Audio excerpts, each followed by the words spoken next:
성경 말씀 사도행전 7장 5절에서 10절의 말씀입니다. 주여 감사합니다. 사도행전 7장 5절에서 10절까지의 말씀 같이 한 목소리를 읽습니다. 시작. 그러나 여기서 발붙일 만한 땅도 유업으로 주지 아니하시고 다만 이 땅을 아직 자식도 없는 그와 그의 후손에게 소유로 주신다고 약속하셨으며 하나님이 또 이같이 말씀하시되 그 후손이 다른 땅에서 나그네가 되리니 그 땅 사람들이 종으로 삼아 400년 동안을 괴롭게 하리라 하시고 또 이르시되 종 삼은 나라를 내가 심판하리니 그 후에 그들이 나와서 이곳에서 나를 섬기라고 하시고 할례의 언약을 아브라함에게 주셨더니 그가 이삭을 낳아 8해 만에 할례를 행하고 이삭이 야곱이 두 조상을 낳으니라.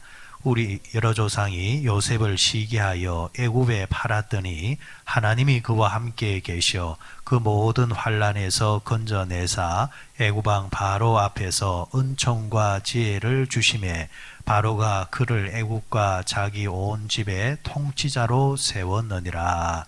아멘. 사도행전 7장 말씀은 서대반 집사님의 설교장이라 그렇게 말씀을 드렸습니다.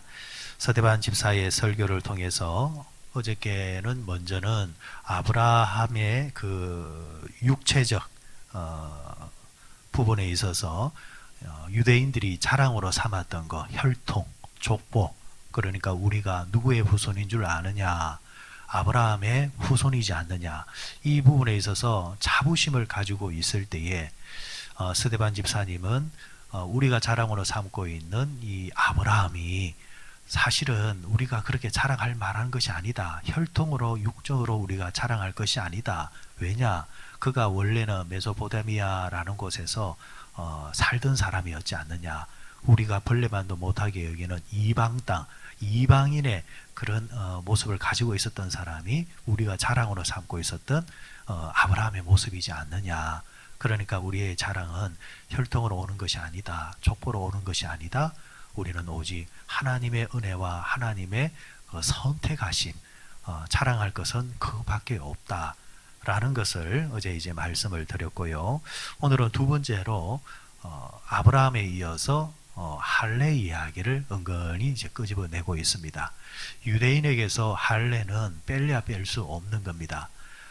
족보적인 유대인의 피에 대해서 자랑하는 저들은 또 겉으로 드러나는 이 할례, 그러니까 이제 남자의 생식기의 표피를 이제 베어내는 이 할례가 어떤 이제 의미를 가지고 있는지에 대해서 오늘도 성경에서 이야기를 하고 있습니다.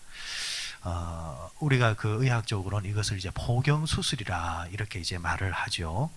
이 포경이 되어 있느냐 아니 되어 있느냐라는 것은 이것이 유대인이냐 유대인이 아니냐라는 이제 문제로 이제 구분이 되는 겁니다. 포경이 되어 있으면은 이 사람은 유대인이다. 그러면은 이 유대인이라는 말은 하나님께 선택을 받았다. 그런데 되어 있지 아니하면은 이 사람은 이방인이다. 이렇게 이제 구분이 되었기에 유대인들은 그 율법적으로 태어난 지 남자아이들은 8일 만에 반드시 할례를 행해야 합니다. 그리고 이 할례 행위를 아주 큰 행사로 집안에서는 의미를 부여해서 행했다라는 거죠.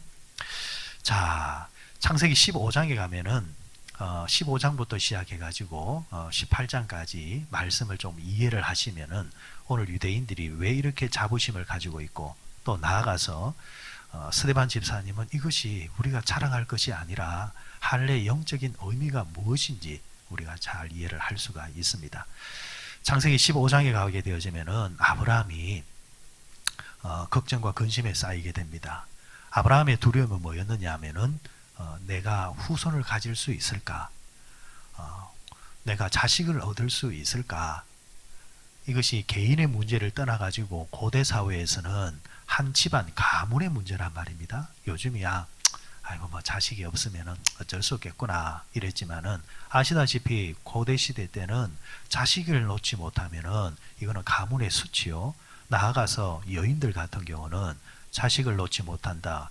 특히 아들을 놓지 못한다 이러면은 가문이 끊기는 그런 죄 때문에 칠거지 제약이라 해서 집에서 쫓겨나는 그런 일도 있었단 말입니다. 그죠? 이게 가문과 족보에서는 고대 사회에서는 정말 중요한 문제이기 때문에 아브라함의 입장에서는 야 이제 족보가 끊기는구나. 내가 자식을 놓지 못함으로 통해서 나중에 선친들한테 가서 뭐라고 하겠느냐. 이런 두려움에 쌓여 있을 때에 하나님이 아브라함을 이제 밖으로 불러냅니다. 아브라함에게 아브라함아 하늘의 별을 봐라. 많지. 네 자식과 네 후손을 그렇게 많이 만들어 줄게. 하나님 정말입니까? 정말이라니까. 아브라함아 바다의 모래를 한 봐라. 참 많지. 저 모래알처럼 네 후손들이 저렇게 번성할 수 있도록 해주겠다. 자 그러자 아브라함이 하나님 제가 그것을 믿겠습니다. 그런데 하나님 무엇으로 증거를 삼아 주시겠습니까?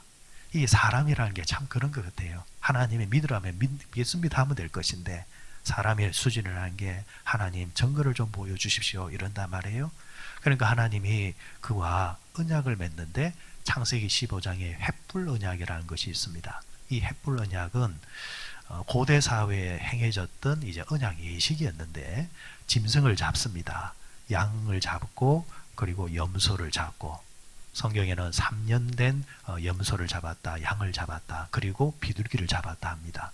그리고 이 제물을 잡아다가 배를 딱 갈라놓고 쌍방 그러니까 계약 당사자들이 그 사이를 지나갑니다.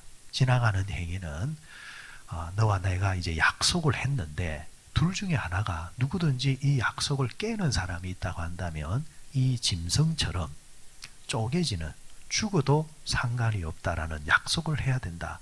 어찌 보면 무시무시한 약속입니다. 사실 여러분 하나님은 그런 약속을 하실 필요 없는 분이시잖아요. 하나님이 안 주면 어떡할 건데요?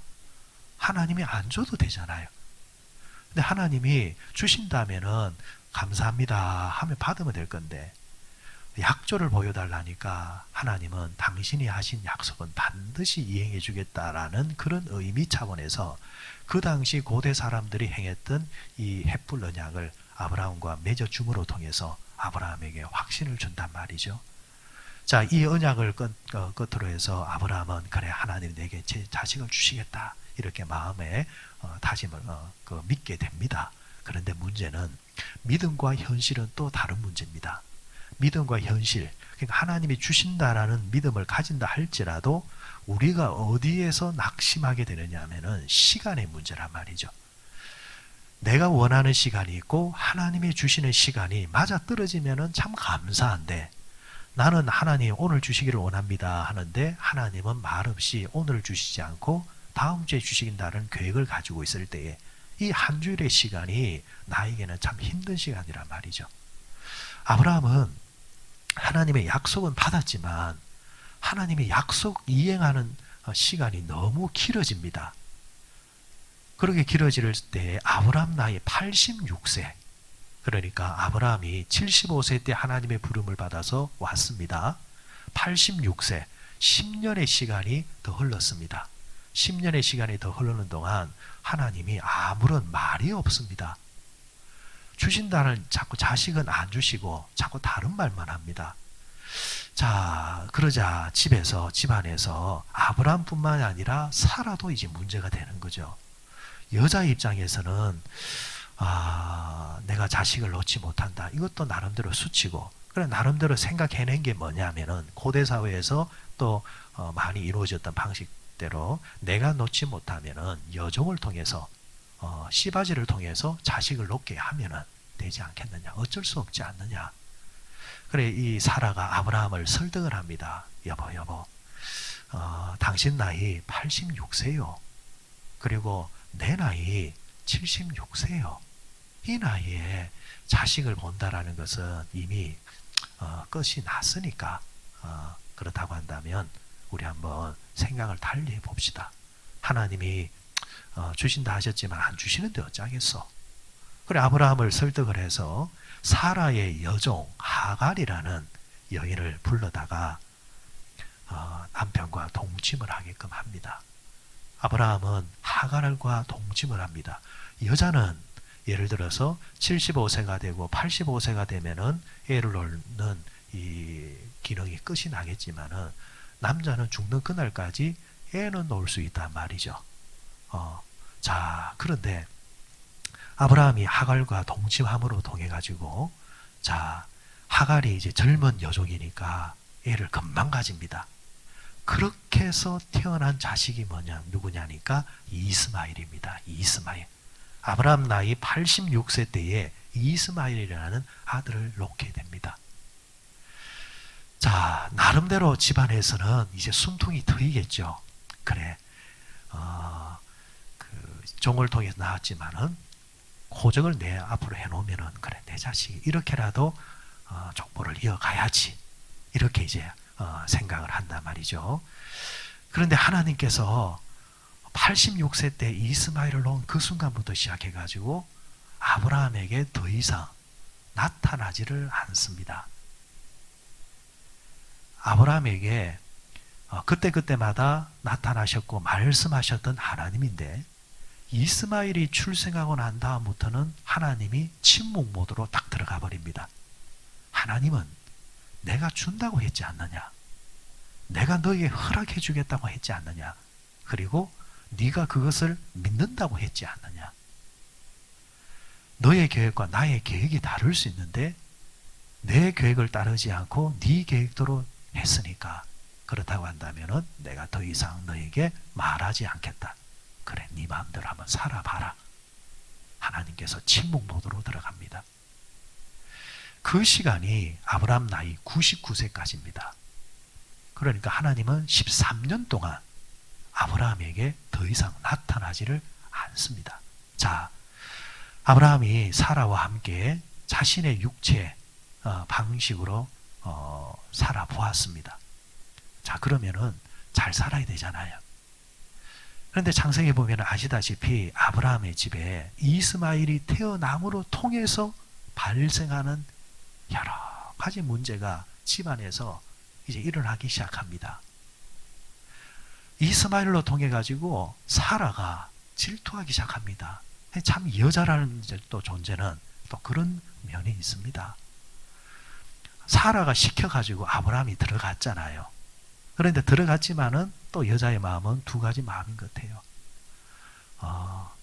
그래, 아브라함이 여보 그래도 내가 당신이 내 유일한 부인인데 내가 어떻게 다른 여인하고 자식을 낳는단 말이에요. 뭐 이래 나가면, 끝까지 나가면은 끝까지 아브라함이 따뜻한 밥 먹었을 것 같아요. 그런데 이 남자들은 단순해요. 아니, 당신은 하라 했지 않느냐? 아니, 그 하라 한다고 그렇게 하는겨? 또 이래 나온단 말이죠. 사라가 이스마엘을 보는 순간 생각이 바뀌는 겁니다. 질투가 나는 겁니다. 그래서 이 사라가 이 이스마엘을 이제 학대하기 시작해요. 자, 그리고 하갈을 미워하기 시작합니다. 하갈과 그 이스마엘이 도망갑니다. 그런 일들이 일어나기 시작해요. 광야를 돌다가 천사가 나타나서 하갈에게 네 집으로 돌아가라. 종으로 그 자리에 돌아가라. 자, 훗날 이스마엘은 장차 자라서 지금 아람 민족의 선조가 됩니다. 지금 아람 민족이 그 선조가 누구냐? 바로 이 이스마엘입니다. 여러분, 아랍권이 지금도 이스라엘과 아웅다웅하고 있잖아요. 서로 못자어 모아가지고 이스라엘을 멸해버리겠다, 죽여버리겠다, 지도에서 없애버리겠다. 지금도 계속 이렇게 눈을 부리고 있는 그 뿌리가 바로 여기서 나오는 겁니다. 만약 그때 아브라함이 끝까지 가만히 기다리고 있었으면 하나님이 100세가 되었든 150세가 되었든 하나님이 주신다면 주시는 겁니다. 그죠? 자, 이제 그 뒤에 아브라함 나이 99세 때에 하나님이 아브라함에게 다시 나타납니다. 아브라함아. 자, 아브라함이 하나님을 이제 대면을 합니다. 그리고는 이제 하나님의 방식대로 이제 살겠습니다. 하나님께서 다시 자식에 대한 약조를 합니다. 사라가 그 이야기를 듣고 픽 웃었다 했잖아요. 그러니까 하나님이 능치 못할 일이 없느니라. 이제 그 유명한 이제 말씀의 구절도 나오죠. 아브라함 나이 99세 때에 하나님의 말씀을 받고 100세 때에 이삭이라는 아들을 얻게 되어지는데, 여기서 등장하는 게 바로 할례입니다. 하나님께서 이삭의 아들을 주기 전에 먼저 할례를 행하라 이렇게 말씀을 합니다. 그러면 이 할례는 어떤 의미를 가지고 있을까? 할례는 그 뜻이 잘라내다라는 뜻입니다. 잘라내다, 끊어내다. 여러분, 남자가 생식기를 끊어낸다는 말은 뭘 의미하느냐? 그냥 죽음을 의미합니다. 할례를 행하게 되어지면 며칠 동안은 꼼짝을 하지 못합니다. 의술이 발달하지 않았던 고대 사회 때에 돌칼을 가지고 생식 끝을 잘라내면은 그 피는 어떻게 할 것이고, 그 고통은 마취제가 없는 그 시대 때는 꼼짝을 하지 못하는 겁니다. 전쟁을 앞두고는 절대로 이런 행위를 하지를 않습니다. 자, 그러니까 이 할례는 끊어내다, 내 생명을 끊어낸다라는 겁니다. 자, 할례를 행해라. 그리고 하나님이 이삭을 줍니다. 자, 그러면은 영적인 의미를 한번 가만히 생각해 보세요. 이스마엘은 어떻게 얻은 겁니까? 할례 전에 얻은 겁니다. 할례 전에 내가 만든 아들입니다. 이삭은 어떤 아들입니까? 할례 후 내가 죽고 난 다음에 얻은 아들입니다. 내 힘으로 낳은 아들은 이스마엘이에요. 전적으로 나는 죽고 하나님의 은혜로 얻은 아들은 이삭입니다. 여기서 영적인 의미가 나누어지는 겁니다. 하나님께서 이삭을 고집하는 이유가 바로 여기 있는 겁니다. 하나님께서 이삭을 통해서 내가 족보를 이어가겠다라는 고집이 바로 여기 있는 겁니다. 이삭은 네가 놓은 아들이 아니라 내가 준 아들이라는 겁니다. 하나님께서 그렇게 만들어 가시겠다라는 겁니다. 자, 그러면 이 할례가 신약에 와서는 무엇으로 이어지느냐? 세례 정신이 바로 여기에 있습니다. 세례가 뭐냐? 나는 죽었다라는 겁니다. 장로교에서는 머리에 물을 잠시 조금 묻히는 것으로 세례가 끝이 나지만, 사실은 성경적인 의미에서는 침례가 맞죠. 침례교회 할 때 침례가 뭡니까? 그냥 물을 사람 전체를 푹 담그는 겁니다. 여러분, 사람이 물속으로 들어가면은 숨을 못 쉬잖아요. 죽었다라는 겁니다. 세례 받기 전에 살았던 육체의 삶, 세상의 삶은 이제는 죽고 누구로 다시? 예수로 다시 살아난 인생. 이게 세례의 의미입니다. 그러니까 구약의 할례가 신약의 세례로 이제 이어지는 겁니다. 우리가 세례를 받는다라는 것은 하나님을 모를 때에 살았던 육체적인 삶을 이제 나는 뒤로 하고, 이제 세례 받은 자로서 예수 그리스도의 자녀된 자로서 나는 이제 이렇게 살겠습니다 라는 거듭남. 이것이 사도행전에 오게 되어지면은 또 뭐로 이어집니까? 성령 세례. 물 세례도 있지만은 성령 세례가 있느니라.